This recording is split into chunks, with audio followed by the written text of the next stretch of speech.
She grew up watching her father disappear into the earth every morning before sunrise. 30 years underground, 30 years of dust in his lungs. Now the mines want something back, and she is the only one willing to go get it. $30 million sits at the bottom of this shaft. Her father's failing lungs are at the top. She looks down into the dark, and she steps in. She has 12 seconds before that ceiling comes down. The cracks are already moving. She can hear them a sound, like the earth itself splitting open. Every instinct in her body is screaming at her to stop.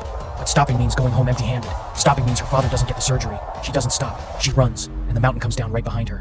Nobody told her the water would be this dark. Nobody told her she wouldn't be able to see what she was stepping on. Somewhere beneath this brine, there are pressure plates trigger one, and the corridor floods completely in under 4 seconds. She has to feel her way through. One step, then another, then a click. Everything in her goes silent. She doesn't breathe. She doesn't move. She just waits. He hasn't left that chair in 6 hours. The nurses offered him food twice. He didn't hear them.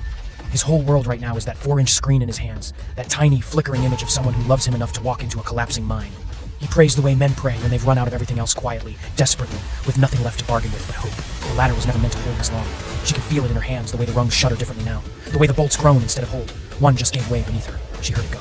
She felt the whole structure shift. Most people would freeze. She climbs faster, because at the top of this shaft is air, clean air, the kind her father hasn't been able to breathe. She thought the hard part was behind her. She was wrong. The chamber looks like something out of a dream. White crystal walls, cathedral ceilings, frozen and ancient and beautiful, and it is cracking apart beneath her feet in real time.